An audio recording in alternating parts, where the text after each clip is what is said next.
જય હિન્દ વિદ્યાર્થી મિત્રો, ત્રિનેત્ર એકેડમીના ઓનલાઈન પ્લેટફોર્મ ઉપર આપ સૌ મિત્રોનું હાર્દિક સ્વાગત છે. ટેટ ટાટ સ્પેશિયલ પાઠ્યપુસ્તક આધારિત પ્રશ્નોના મહાકુંભ સિરીઝની અંદર આજે 12મો એપિસોડ છે, જેની અંદર આપણે ધોરણ 10 ના પ્રકરણ 12 એટલે કે વિદ્યુતના પ્રશ્નોની ચર્ચા કરવાની છે અને તમામ માહિતી આપણે વિદ્યુતને લગતી અહીંયા પીરસવાની છે. તો ચાલો મિત્રો શરૂઆત કરીએ પહેલા પ્રશ્નથી. તમારી રીતે તમે જવાબ નક્કી કરી રાખજો, જેથી તમને ખ્યાલ આવે કે આપણે કેટલા સાચા પડ્યા અને કેટલા ખોટા પડ્યા. બરાબર, ચાલો. વિદ્યુત ભારનો એસઆઈ એકમ ખાલી જગ્યા છે. અહીંયા વિદ્યુત ભારની વાત થાય છે. વિદ્યુત ભાર વિશે કેટલીક વાત આપણે કરી દઈએ. તો જે વિદ્યુત ભાર જે છે, વિદ્યુત ભાર, બરાબર, એને કેપિટલ ક્યુ વડે દર્શાવવામાં આવે છે. જો એના પ્રકારની વાત કરીએ તો એના બે પ્રકાર છે. વિદ્યુત ભારના બે પ્રકાર કયા કયા છે? તો ધન વીજભાર, બરાબર, જે હકીકતમાં પ્રોટોન હોય છે, અને ઋણ વીજભાર જે હકીકતમાં ઇલેક્ટ્રોન હોય છે. બરાબર, આપણે જે સેલની અંદર પ્લસ માઇનસ હોય, છેડાઓમાં પ્લસ માઇનસ હોય, બેટરીમાં પ્લસ માઇનસ હોય, તો એને ધન વીજભાર ને ઋણ વીજભાર કહેવાય. વીજભાર એટલે વિદ્યુત ભાર. હવે જો એના એસઆઈ એકમની ચર્ચા કરીએ તો એનો એસઆઈ એકમ શું છે એના વિશે વાત કરીએ તો આ વિદ્યુત ભારનું સંશોધન જે છે એ કુલમ્બ નામના વ્યક્તિએ કરેલું હોવાથી એનો એસઆઈ એકમ છે કુલમ્બ, જેને દર્શાવવા માટે કેપિટલ સી. એટલે કુલમ્બ જે છે એ વિદ્યુત ભારનો એસઆઈ એકમ છે. તો અહીંયા રાઈટ આન્સર કયો થઈ જશે? કુલમ્બ. પણ એની સાથે સાથે બીજી એક ચર્ચા કરી લઈએ કે જે આ વિદ્યુત ભાર જે છે એમાં ધન વીજભારનું મૂલ્ય કેટલું? તો યાદ રાખવાનું છે 1.6 ગુણ્યા 10⁻19 ઘાત કુલમ્બ. અને ઋણ વીજભારનું મૂલ્ય પૂછે તો -1.6 ગુણ્યા 10⁻19 ઘાત કુલમ્બ. એટલે ફરક પડે છે અહીંયા +1.6 અને -1.6. ઋણ વીજભાર હોય તો માઇનસમાં અને ધન વીજભાર હોય તો પ્લસમાં એનું મૂલ્ય આવશે. વીજભારનું મૂલ્ય હંમેશા કુલમ્બમાં આવે. બરાબર, આ વસ્તુ ખાસ યાદ રાખવાની છે. અને વીજભાર જે છે એને ચકાસવા માટેનું જે સાધન જે છે, વિદ્યુત ભાર ચકાસવા માટેનું જે સાધન છે એનું નામ આપણે યાદ રાખવાનું છે ઇલેક્ટ્રોસ્કોપ. ઇલેક્ટ્રોસ્કોપ વડે વિદ્યુત ભારનું ચકાસણી કરવામાં આવે છે, માપવામાં આવે છે. આ વસ્તુ ખાસ યાદ રાખવાની છે. તો ઘણી બધી માહિતી આપણે અહીંયા મેળવી એક પ્રશ્નની સાથે સાથે. ચાલો બીજા પ્રશ્નની જો ચર્ચા કરીએ. 1 માઇક્રો એમ્પિયર બરાબર કેટલા મિલી એમ્પિયર? 1 માઇક્રો એમ્પિયર બરાબર કેટલા મિલી એમ્પિયર? એવો પ્રશ્ન આપણને આપેલો છે. તો પહેલા તો આના વિશે વાત કરીએ શું છે. તો જો ધ્યાન રાખજો, વાહકના કોઈ પણ આડછેદમાંથી t સમયમાં પસાર થતા વિદ્યુત ભારના એટલે કે q ના જથ્થાને તે વાહક તારનો વિદ્યુત પ્રવાહ કહે છે. અને વિદ્યુત પ્રવાહ જે છે એનું સૂત્ર યાદ રાખવાનું છે I બરાબર q ના છેદમાં t. q એટલે કોણ? તો આપણને ખબર છે q નો મતલબ થશે વિદ્યુત ભાર. q નો મતલબ શું થશે? વિદ્યુત ભાર. અને t એટલે કોણ? તો t નો મતલબ થશે સમય. તો વિદ્યુત ભારના છેદમાં સમય. હવે આપણને ખબર છે કે વિદ્યુત ભારનો એસઆઈ એકમ શું છે? કુલમ્બ છે. અને સમયનો એસઆઈ એકમ શું છે? તો સેકન્ડ છે. તો કુલમ્બ પ્રતિ સેકન્ડ આ વિદ્યુત પ્રવાહનો એસઆઈ એકમ થઈ ગયો. એટલે કુલમ્બ પ્રતિ સેકન્ડ જે છે, કુલમ્બ પ્રતિ સેકન્ડ જે છે એ એનો એસઆઈ એકમ થઈ ગયો. શું થઈ ગયો? એસઆઈ એકમ. પણ વૈજ્ઞાનિકની યાદમાં વિદ્યુત પ્રવાહનો એસઆઈ એકમ આપણે યાદ રાખવાનો છે એમ્પિયર છે. વૈજ્ઞાનિક છે ફ્રેન્ચ વૈજ્ઞાનિક આંદ્રે મેરી એમ્પિયર નામના વૈજ્ઞાનિકની યાદમાં આનો એકમ છે એમ્પિયર. અને બીજી એક વસ્તુ યાદ રાખવાની છે કે આ એમ્પિયર સિવાય એના બીજા એકમો પણ છે. જેમ કે વિદ્યુત પ્રવાહના નાના એકમોની જો વાત કરીએ તો આવશે મિલી એમ્પિયર અને બીજું આવશે માઇક્રો એમ્પિયર.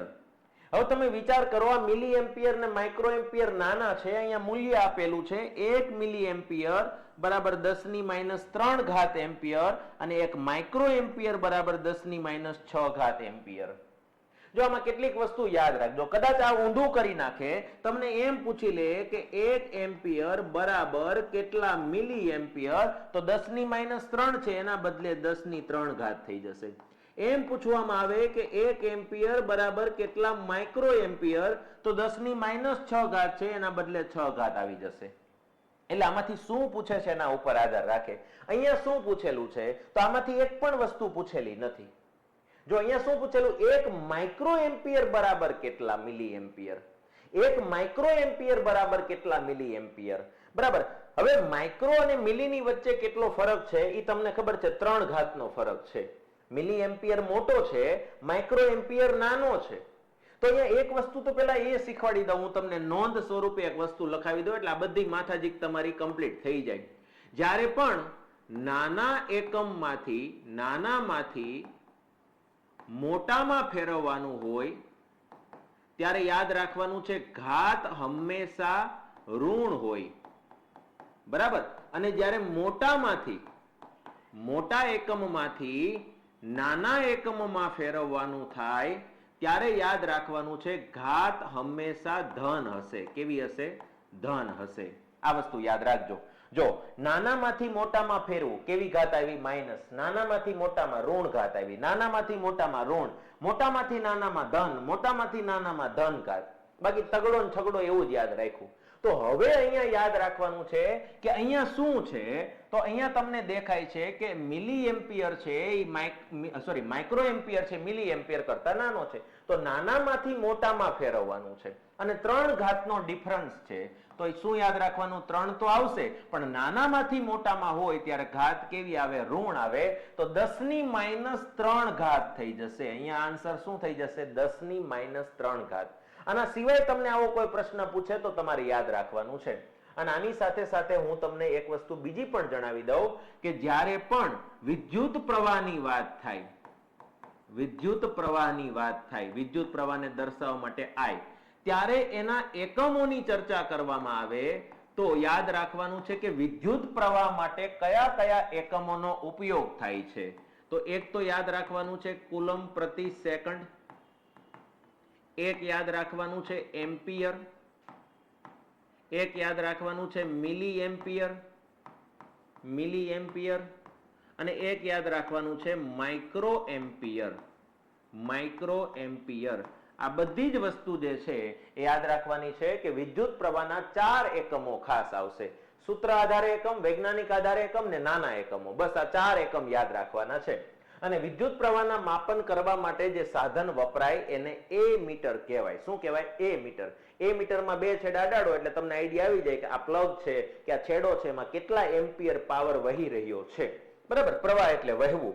તો અહીંયા યાદ રાખવાની બધી જ વસ્તુ મેં તમને ચર્ચા કરી લીધી. નોટબુકની અંદર તમારી રીતે નોટ ડાઉન કરતા રહેજો. બરાબર? ચાલો આગળ વધીએ. ઓહમના નિયમ અનુસાર, ઓહમ તમે ઓળખો છો, બરાબર? તો આ ઓહમ જે છે એ અવરોધની વાત કરેલી છે, એને અવરોધકતાની પણ ચર્ચા કરેલી છે. તો ઓહમના નિયમ અનુસાર વિદ્યુત પ્રવાહના વધારા સાથે અવરોધ વધે, વોલ્ટેજના વધારા સાથે અવરોધ વધે, વોલ્ટેજના વધારા સાથે વિદ્યુત પ્રવાહ વધે, વોલ્ટેજના વધારા સાથે અવરોધ અને વિદ્યુત પ્રવાહ બંને વધે.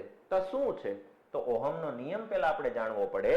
ઓહમ એવું કે છે કે અચળ તાપમાને, એક સરખા તાપમાને વાહક તારમાંથી પસાર થતો વિદ્યુત પ્રવાહ જે છે તે વાહક તારના 2 છેડા વચ્ચે વિદ્યુત સ્થિતિમાનનો તફાવત સમપ્રમાણમાં હોય છે. હવે વિદ્યુત સ્થિતિમાનનો તફાવત એટલે એક રીતે જોવા જઈએ તો વોલ્ટેજ. શું થશે? વોલ્ટેજ. તો અહીંયા એવું કીધું કે વિદ્યુત પ્રવાહ અને વોલ્ટેજ એટલે કે વિદ્યુત સ્થિતિમાનનો તફાવત આ બંને સમપ્રમાણમાં હોય છે. તો આના ઉપરથી એક વસ્તુ યાદ રાખવાનું છે, V ચલે છે I. એટલે જો વોલ્ટેજમાં વધારો થાય તો વિદ્યુત પ્રવાહમાં વધારો થાય, વોલ્ટેજમાં ઘટાડો થાય તો વિદ્યુત પ્રવાહમાં ઘટાડો થાય. ઊંધી રીતે વિદ્યુત પ્રવાહ વધે તો વોલ્ટેજ વધે, વિદ્યુત પ્રવાહ ઘટે તો વોલ્ટેજ ઘટે. મતલબ બે સાથે વધશે ને બે સાથે ઘટશે. આવું ઓહમ નામના વ્યક્તિએ કીધું. તો અહીંયા આપણું કયું વિધાન એવું છે કે જેમાં બંને એક સાથે વધતા હોય? તો જો વોલ્ટેજના વધારા સાથે વિદ્યુત પ્રવાહ વધે છે. આ વિધાન ઓહમના નિયમ પ્રમાણે બંધ બેસતું થાય છે. આ વસ્તુ અહીંયા આપણે યાદ રાખવાની છે. અને વોલ્ટેજ આવ્યું જ છે તો હું તમને જણાવી દઉં કે વોલ્ટેજ જે છે એને ગુજરાતીમાં વિદ્યુત સ્થિતિમાનનો તફાવત કહેવાય. વિદ્યુત સ્થિતિમાનનો તફાવત કહેવાય છે. અને વિદ્યુત સ્થિતિમાનના તફાવત વિશે એક વસ્તુ યાદ રાખવાની છે, વોલ્ટેજ વિશે એક વસ્તુ યાદ રાખવાની છે કે વોલ્ટેજ છે એ ભારતમાં 220 વોલ્ટેજનો પાવર સપ્લાય થાય છે. અને એની સાથે સાથે કહી દઉં હું તમને કે અમેરિકામાં 110 વોલ્ટેજનો પાવર સપ્લાય થાય છે. આ વસ્તુ ખાસ પૂછાઈ શકે એવી છે, આ યાદ રાખવાની છે.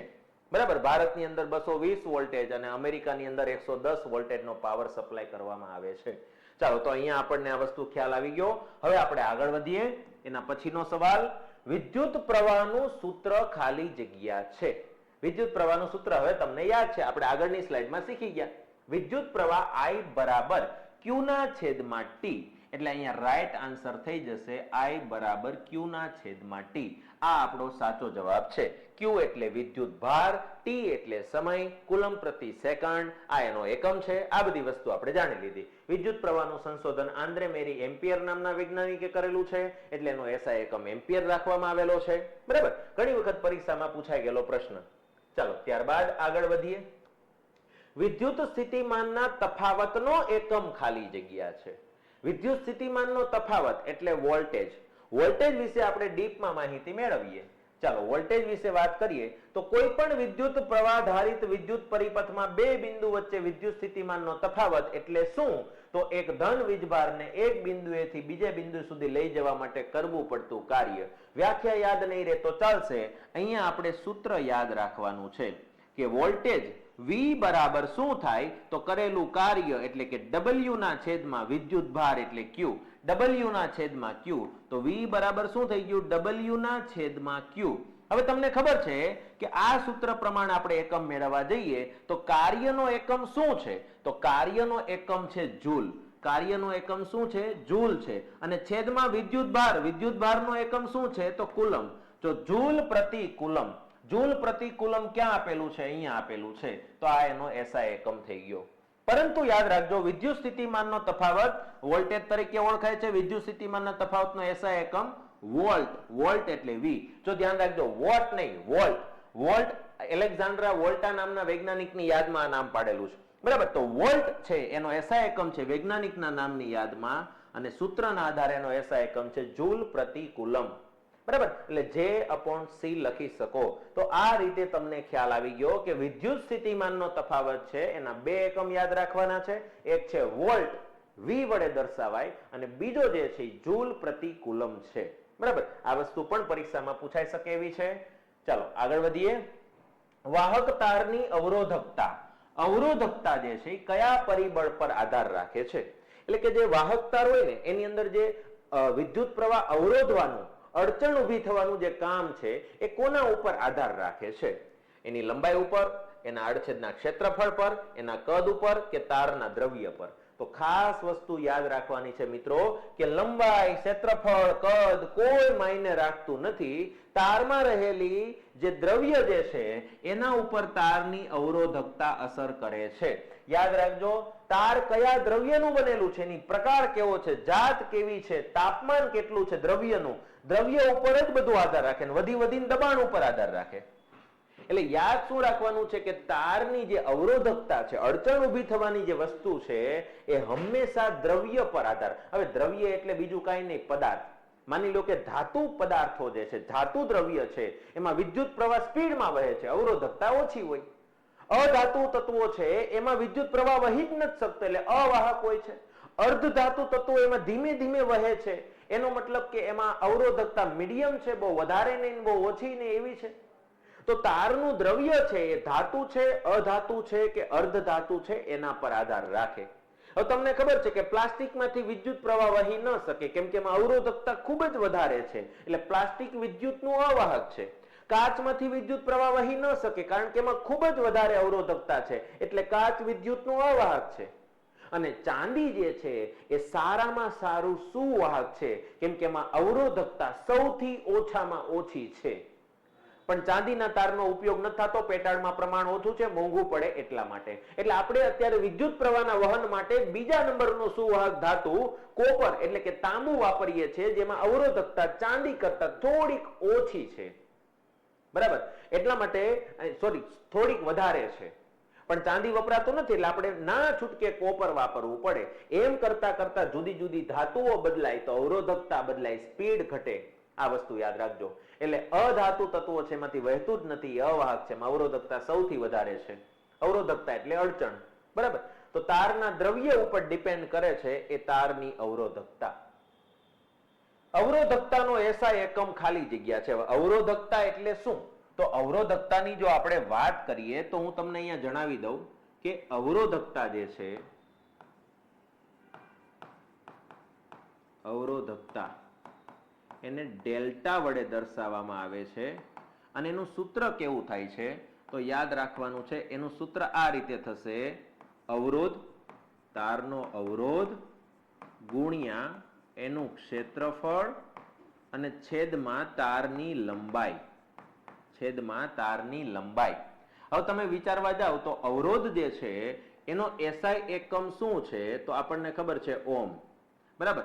ક્ષેત્રફળ છે એનો એસઆઈ એકમ શું છે તો મીટરનો વર્ગ, અને લંબાઈ જે છે એનો એસઆઈ એકમ શું છે મીટર. તો હવે આપણે આને એકમના આધારે ગોઠવવા જઈએ તો કેવું થશે એની હું તમને ચર્ચા કરું. જો અહીંયા આપેલું છે કે ડેલ્ટાનો એસઆઈ એકમ એટલે અવરોધકતાનો એસઆઈ એકમ. અવરોધનો એસઆઈ એકમ જે આપણને ખબર છે ઓમ છે, બરાબર. અવરોધનો એસઆઈ એકમ શું છે? ઓમ છે. આડછેદના ક્ષેત્રફળનો એસઆઈ એકમ મીટરનો વર્ગ, લંબાઈનો એસઆઈ એકમ મીટર. હવે મીટરનો વર્ગ એટલે મીટર ગુણ્યા મીટર, આવું થાય ને કે ઓહમ મીટર ગુણ્યા મીટર છેદમાં મીટર. તો મીટર મીટર ઉડી જાય તો વધે શું? ઓહમ મીટર વધે. શું વધે? ઓમ મીટર વધે. એટલે અવરોધકતાનો જે એસઆઈ એકમ છે એ ઓમ મીટર થઈ જશે. અહીંયા ખાસ વસ્તુ યાદ રાખવાની છે કે કદાચ તમને અવરોધનો એસઆઈ એકમ પૂછાય, અવરોધનો એસઆઈ એકમ પૂછવામાં આવે તો યાદ રાખવાનું છે ઓમ, બરાબર. અને એને દર્શાવવા માટે ઓમેગા છે. શું છે આ? ઓમેગા. ગ્રીક ભાષાનો એક સિમ્બોલ છે ઓમેગા.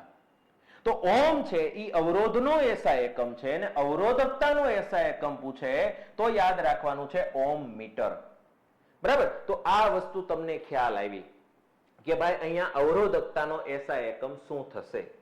ચાલો આગળ વધીએ. નીચેનામાંથી કઈ ભૌતિક રાશિ કિલોવોટ હવર, કિલોવોટ હવરમાં દર્શાવી શકાય છે? આમાંથી કઈ ભૌતિક રાશિને કિલોવોટ હવરમાં દર્શાવી શકાય છે? તો હું તમને ચર્ચા કરી દઉં કે ભાઈ જે વિદ્યુત પાવર છે, વિદ્યુત પાવર જે છે જેને પી વડે દર્શાવવામાં આવે છે, જેને બીજી રીતે કાર્ય ત્વરા પણ કહેવાય. શું કહેવાય? કાર્ય ત્વરા કહેવાય, બરાબર. અને એનું સૂત્ર તમારે યાદ રાખવાનું છે. એનું સૂત્ર કેવું થાય છે? I ગુણ્યા V. I ગુણ્યા V. પાવર આવ્યો, લાઇટ આવી, IV એટલે I ગુણ્યા V. અને એનો એસઆઈ એકમની જો ચર્ચા કરીએ, એના એસઆઈ એકમની ચર્ચા કરીએ તો આનો એસઆઈ એકમ કેવો થાય છે? તો I એટલે વિદ્યુત પ્રવાહ, અને વિદ્યુત પ્રવાહનો એકમ છે એમ્પિયર. V એટલે વોલ્ટેજ, વોલ્ટેજનો એસઆઈ એકમ છે વોલ્ટ, એટલે એક એકમ આ થઈ ગયો. અથવા એના બીજા એકમની જો આપણે ચર્ચા કરીએ તો વૈજ્ઞાનિકની યાદમાં એનો એકમ છે વોટ. વોટ એટલે W, વોટ એટલે W. જેમ્સ વોટની યાદમાં વોટ એકમ રાખવામાં આવેલો છે. અન્ય એકમની વાત કરીએ આપણે તો યાદ રાખજો યુનિટ. યુનિટ અને એક યુનિટનો મતલબ થાય 1 કિલોવોટ હવર. 1 કિલોવોટ હવરને તમે જૂલમાં પણ દર્શાવી શકો. આપણા ઘરમાં જે પાવર આવે ને યુનિટમાં આવે, બરાબર. યુનિટનો મતલબ થાય 1 કિલોવોટ હવર, અને કેટલા જૂલ થાય એવું પૂછવામાં આવે તો 1 યુનિટ બરાબર 3.6 ગુણ્યા 10⁶ જૂલ થશે. આ એક યુનિટનું મૂલ્ય પણ આપણે યાદ રાખવાનું છે, પરીક્ષામાં પૂછાઈ જાય તો, બરાબર. ચાલો, તો અહીંયા તમને ખ્યાલ આવ્યો કે ભાઈ કેટલા એકમો થયા આના, કેટલા એકમો થયા? તો જો વોલ્ટ, એમ્પિયર, વોટ, પછી યુનિટ, કિલોવોટ હવર અને જૂલ. આ બધા એકમો કોના છે? પાવરના. કોના એકમો છે? પાવરના એકમો છે. તો અહીંયા તમને ખ્યાલ આવી ગયો કે ભાઈ આપણો સાચો જવાબ શું થશે? વિદ્યુત પાવર માટે કિલોવોટ હવર વાપરી શકાય છે. કિલોવોટ હવર એટલે એક જાતનું યુનિટ સમજવાનું છે, બરાબર. ચાલો, તો અહીંયા ઘણી બધી માહિતી આપણે જોઈ. આગળ વધીએ આપણે. એના પછી જો જે મિત્રો દ્રોણાચાર્ય બેચમાં અત્યારે હાલ ભણી રહ્યા છે એના માટે આ નવી વસ્તુ નથી, એ લોકો આનો લાભ ઉઠાવી રહ્યા છે. પણ જે નવા મિત્રો છે જેને હજી દ્રોણાચાર્ય બેચ વિશે ખ્યાલ નથી એને હું જણાવી દઉં કે ટેટ 1, 2, સેકન્ડરી, હાયર સેકન્ડરી તમામ પરીક્ષાઓની પ્રિલિમ્સ અને મેન્સ બંનેની લાઈવ પ્લસ રેકોર્ડેડ સ્વરૂપે તૈયારી કરાવતી એકમાત્ર બેચ એટલે દ્રોણાચાર્ય બેચ. જેની અંદર તમને ફ્રી ટેસ્ટ, મટીરિયલ, બધા વિષયોની તૈયારી, વિષય વસ્તુનું પણ મટીરિયલ આ બધું જ આપવામાં આવશે. દ્રોણા કૂપન કોડ નાખશો એટલે માત્ર 2199 માં. અને મસ્ત મજાની વાત છે કે વેલિડિટી પરીક્ષા સુધીની રહેશે. જ્યાં સુધી આવનાર પરીક્ષા પૂરી ન થઈ જાય ત્યાં સુધી આ કોર્સ, આ બેચ તમારા માટે રહેશે. કઈ રીતે આ બેચ જોવાની છે? તો પ્લે સ્ટોર પર જવાનું છે, ત્રિનેત્ર ઓનલાઈન એપ્લિકેશન ડાઉનલોડ કરવાની છે અને ત્યાં જઈને દ્રોણાચાર્ય બેચમાં કન્ટેન્ટમાં જઈને તમે ડેમો લેક્ચર પણ ભરી શકો છો અને જોઈ શકો છો કે કયા શિક્ષકે કેવી રીતે કયા કયા વિષયો ભણાવેલા છે. અને મજા આવે તો આ બેચ અત્યારે જ પરચેસ કરો અને આજથી જ તમારી તૈયારી શરૂ કરો અને તમારું સરકારી શિક્ષક બનવાનું સપનું સાકાર કરો. વધારે કઈ માહિતી જોઈતી હોય, ટેટ રિલેટેડ કોઈ પણ વસ્તુની માહિતી જોઈતી હોય તો તમે અહીંયા આ નંબર પર કોન્ટેક્ટ કરી શકો છો. બરાબર, ચાલો આપણે પ્રશ્નનો દોર આગળ ચલાવીએ. 1 કિલોવોટ હવર બરાબર ખાલી જગ્યા જૂલ. હમણાં જ આગળના પ્રશ્નમાં જ આપણે ચર્ચા કરી અને એ મેં તમને સમજાવ્યું હતું પણ હતું. જો 1 કિલોવોટ હવર એટલે શું થાય તો હું તમને જણાવી દઉં કે 1 કિલો એટલે 1000 વોટ થાય. 1 કલાક એટલે 3600 સેકન્ડ થાય. બેનો ગુણાકાર કરો એટલે 3.6 ગુણ્યા 10⁶ વોટ સેકન્ડ થઈ ગયું. વોટ સેકન્ડ, બરાબર. એને તમે જૂલમાં ફેરવો એટલે આ જૂલ થશે. વોટ સેકન્ડ એટલે એક રીતે જૂલ. તો 1 કિલોવોટ હવર બરાબર 3.6 ગુણ્યા 10⁶ જૂલ. તો અહીંયા આપણો રાઈટ આન્સર શું થઈ ગયો? 3.6 ગુણ્યા 10⁶ જૂલ થશે. માઇનસ પ્લસમાં ભૂલ ન પડે, ધ્યાન રાખજો. ફેક્ટ બેઝ પર સવાલ છે, સીધો સવાલ પૂછી શકે. અથવા તમને એમ પૂછવામાં આવે કે 1 યુનિટનું મૂલ્ય કેટલું છે તો પણ જવાબમાં 3.6 ગુણ્યા 10⁶ જૂલ આવશે. આ નોટ ડાઉન કરી રાખજો. બરાબર, ચાલો આગળ વધીએ. 1 એમ્પિયર ખાલી જગ્યા મિલી એમ્પિયર. મેં તમને આ શીખવાડ્યું હતું. 1 એમ્પિયર બરાબર કેટલા મિલી એમ્પિયર? મોટામાંથી નાનામાં ફેરવવાનું છે એટલે ઘાત પ્લસમાં આવશે. એટલે આ તો નહીં જ આવે. હવે આ 100 વાળું તો ક્યાં એવું જ નથી. 10⁵ એટલે 100 થાય. તો આ રાઈટ આન્સર શું થઈ જશે? 10⁵. 1 એમ્પિયર બરાબર 10⁵ મિલી એમ્પિયર. આગળની સ્લાઇડમાં મેં તમને ભણાવી દીધું તો જો ન ખબર હોય તો આગળ પાછા જઈને વિડીયો રિવાઇઝ કરીને ફરી પાછું જોઈ લેજો. કોઈ અવરોધક તારને સમાન રીતે ખેંચીને તેની લંબાઈ બમણી કરવામાં આવે. શું કરવામાં આવે? લંબાઈ ડબલ કરી દેવામાં આવે. તેની અવરોધકતામાં શું ફેરફાર થશે? અવરોધકતામાં કોઈ ફેરફાર નહીં થાય. કેમ કે અવરોધકતા કોના ઉપર ડિપેન્ડ કરે છે? એમાં જે તારમાં દ્રવ્ય વપરાણું છે એમાં. એ ધાતુનું બનેલું છે, અધાતુનું બનેલું છે, અર્ધ ધાતુનું બનેલું છે, શેનું બનેલું છે એના ઉપર ડિપેન્ડ કરે. એટલે તારની લંબાઈ બદલાવવાથી કોઈ વસ્તુમાં અવરોધકતામાં બદલાવ આવશે નહીં. બમણી થાય, 3 ગણી થાય, 4 ગણી થાય, અડધી થાય એવું કંઈ આવશે નહીં. બરાબર, કઈ વસ્તુ બદલાવા નથી લંબાઈમાં ફેરફાર કરવાથી. નીચેનામાંથી કયો વિદ્યુત ઉર્જાનો એકમ નથી? કયો વિદ્યુત ઉર્જાનો એકમ ન ગણી શકાય? બરાબર, watt second, kilowatt hour, joule કે ડબલ્યુ એટલે કે વોટ. તો તમને ખ્યાલ છે વોટ સેકન્ડ ન ગણી શકાય. કારણ કે કિલોવોટ હવર, 1 કિલોવોટ હવર બરાબર 3.6 ગુણ્યા 10⁶ જૂલ. અને વોટ જે છે એ તો એનો એસઆઈ એકમ છે વૈજ્ઞાનિકની યાદમાં. એટલે 3 એકમ ગણી શકાય. વોટ સેકન્ડ એક ન ગણી શકાય વિદ્યુત ઉર્જા માટે. નીચેનામાંથી કઈ ભૌતિક રાશિનો એસઆઈ એકમ વોલ્ટ એમ્પિયર છે? વોલ્ટ એમ્પિયર યાદ કરો. P બરાબર IV, લાઇટ IV, I ગુણ્યા V, V ગુણ્યા I કરો તોય ચાલે, તો વોલ્ટ ગુણ્યા એમ્પિયર કરો તોય ચાલે. તો ફરી પાછું વિદ્યુત પાવર આવી ગયો અહીંયા. તો મતલબ કે વિદ્યુત પાવરના ઘણા બધા એકમ છે એટલા માટે અલગ અલગ રીતે તમને પ્રશ્ન પૂછી શકે. બરાબર, વિદ્યુત કોષ. વિદ્યુત કોષ એટલે શું? તો યાદ રાખજો, વિદ્યુત કોષ એટલે બીજું કાંઈ નહીં, સેલ. પાવર સેલ આવે ને એ. દર્શાવવા માટે નીચેનામાંથી કઈ પરિપથ સંજ્ઞા વપરાય છે? અલગ અલગ વસ્તુને દર્શાવવા માટે, બલ્બને દર્શાવવા, અવરોધને દર્શાવવા, બધી વસ્તુને દર્શાવવા માટે અલગ અલગ સિમ્બોલ વપરાય છે. આપણે એનો ડાયાગ્રામ બનાવવો હોય તો એનો સિમ્બોલ એમાં વાપરવો પડે. બરાબર, તો એમાં એને એવું કીધું છે કે વિદ્યુત કોષને દર્શાવે એટલે કે સેલને તમારે દર્શાવવો હોય તો આમાંથી કયો સિમ્બોલ વપરાય છે? બરાબર, તો યાદ રાખજો આ સિમ્બોલ જે છે પોઝિટિવ નેગેટિવ, પોઝિટિવ છેડો લાંબો, નેગેટિવ છેડો ટૂંકો, આ સિમ્બોલ જે છે એ વિદ્યુત કોષ એટલે કે સેલ માટે વપરાય છે. હવે તમે એમ કહેશો કે સાહેબ બીજી કોઈ વસ્તુ પૂછી લીધી તો અમને કેમ ખબર પડે? તો જેટલા પણ પરિપથની અંદર સંજ્ઞાઓનો ઉપયોગ થાય છે એ બધી જ સંજ્ઞાઓ હું તમને જણાવી દઉં છું. ચાલો સૌથી પહેલા વાત કરીએ. જો વિદ્યુત કોષ, વિદ્યુત કોષ એટલે સેલ દર્શાવવા માટે કેવો સિમ્બોલ છે આ રીતે, બરાબર, જે આપણે અહીંયા ટીક કરી દીધો છે. ત્યારબાદ વાત કરીએ બેટરી અથવા વિદ્યુત કોષોનું સંયોજન, 2 સેલ 3 સેલ જોડેલા હોય અથવા બેટરી મૂકેલી હોય તો એનો સિમ્બોલ આવો થશે. પોઝિટિવ લાંબો છેડો પર ટૂંકો લાંબો એવી રીતે 2-3 સેલ જોડેલા છે, બેટરી બનાવેલી, તો બેટરી માટે આવો સિમ્બોલ વપરાશે. પ્લગ એટલે કે કળ, ખુલ્લી એટલે કેવી કળ? બંધ કળ. ઓફ સ્વિચ હોય જ્યારે સ્વિચ ઓફ હોય ત્યારે એનો સિમ્બોલ આવો છે અને સ્વિચ ઓન હોય ત્યારે એનો સિમ્બોલ આવો છે, વચ્ચે ટપકું કરેલું હોય, બરાબર. ત્યારબાદ તારનું જોડાણ, તાર જોડેલો છે તો કઈ રીતે જોડેલો છે? બે છેડાને આવી રીતે વાળી દીધેલા છે, ટચ કરાવી દીધા છે તો આ રીતે, અને બે છેડા ઉપર આવરણ લગાડીને એકબીજાને ટચ નથી કરતા, બરાબર, તો આવી રીતે જોડાણ દર્શાવવું પડે. આ તારનું જોડાણ થયું બંને રીતે તારનું. ત્યારબાદ વાત કરીએ તો વિદ્યુત બલ્બને દર્શાવવા માટે કાં તો આવો સિમ્બોલ વાપરી શકાય ને પેઇન્ટિંગ સારું હોય તો આવો સિમ્બોલ પણ વાપરી શકાય, બરાબર. અવરોધને દર્શાવવા માટે આવો સિમ્બોલ વપરાય છે, અને ચલિત અવરોધ એટલે જેમાં ફેરફાર કરી શકો, રેગ્યુલેટર આવે, રેઝિસ્ટન્સ આવે, બરાબર, રિહોસ્ટેટ કહેવાય, એને દર્શાવવા માટે આવો સિમ્બોલ વપરાય છે. ત્યારબાદ વાત કરીએ એ મીટરને દર્શાવવું હોય તો આવી જ રીતે પ્લસ માઇનસ કરીને વચ્ચે એ લખી નાખવાનો. વોલ્ટ મીટર અથવા વી મીટરને દર્શાવવું હોય તો વી કરી નાખવાનું. તો જુદી જુદી વિદ્યુતની જે સંજ્ઞાઓ છે, બરાબર, વિદ્યુત પરિપથની અંદર જે જુદી જુદી સંજ્ઞાઓ વપરાય છે એના વિશે આપણે અહીંયા ચર્ચા કરી. આ પણ અહીંયા યાદ રાખવા જેવી વસ્તુ છે. વિદ્યુત ફ્યુઝ ખાલી જગ્યાના સિદ્ધાંત પર કાર્ય કરે છે.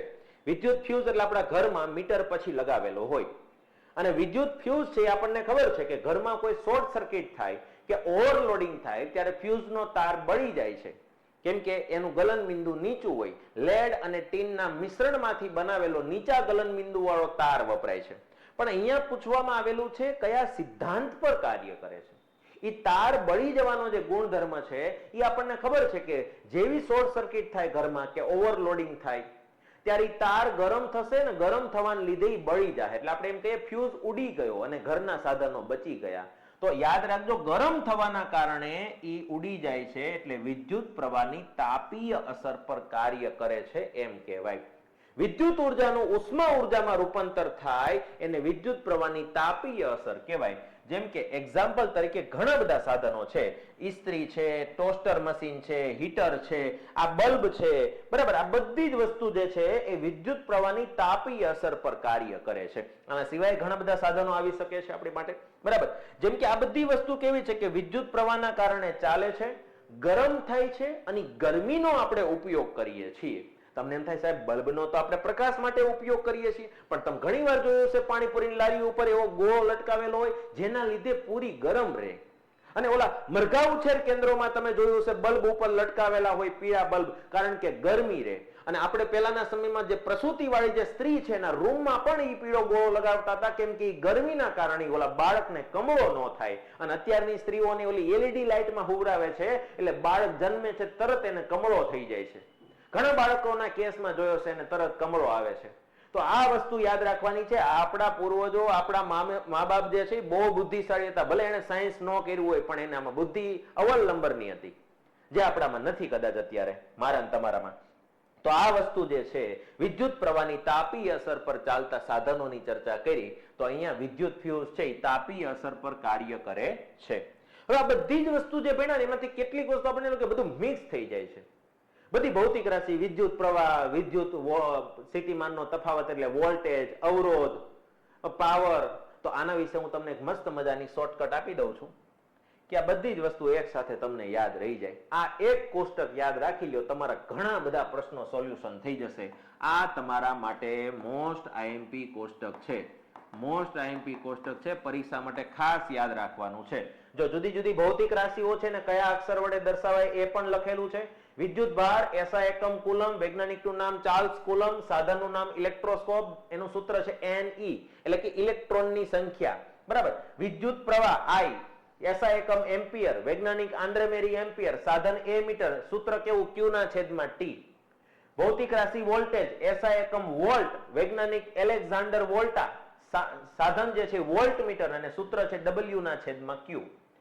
વિદ્યુત ભૌતિક રાશિ અવરોધ, એસઆઈ એકમ ઓમ, વૈજ્ઞાનિક જ્યોર્જ ઓમ, સાધનનું નામ રિઓસ્ટેટ અને સૂત્ર છે V ના છેદમાં I. ત્યારબાદ પાવર, પાવરનો એસઆઈ એકમ વોટ, જો અહીંયા વોલ્ટ છે, અહીંયા વોટ છે. વૈજ્ઞાનિકનું નામ જેમ્સ વોટ, સાધન વોટમીટર, વોલ્ટમીટર નહીં વોટમીટર, અને સૂત્ર છે I²RT. અથવા તો તમે અહીંયા IV એવું પણ કરી શકો, I ગુણ્યા V એવું પણ લખી શકો, યાદ રાખજો. બરાબર, તો આખું કોષ્ટક જે છે એ નોટબુકમાં નોંધ કરી લેજો. મસ્ત મજાની માહિતી છે, ઘણા બધા પ્રશ્નોમાં તમને હેલ્પ કરે એવું આ કોષ્ટક છે. બરાબર, તો વિડીયો પોઝ કરીને આ માહિતી લખી લેજો. તો અહીંયા આપણે ધોરણ 10 ના પ્રકરણ 12 વિદ્યુતના ઘણા બધા પ્રશ્નો એવા જોયા કે જેમાં આપણને પરીક્ષા લક્ષી માહિતી મળી અને ઘણી બધી વસ્તુનું અહીંયા સોલ્યુશન થયું. બરાબર, તો ફરી પાછા મળશું આગલા એપિસોડમાં ધોરણ 10 ના પ્રકરણ 13 સાથે.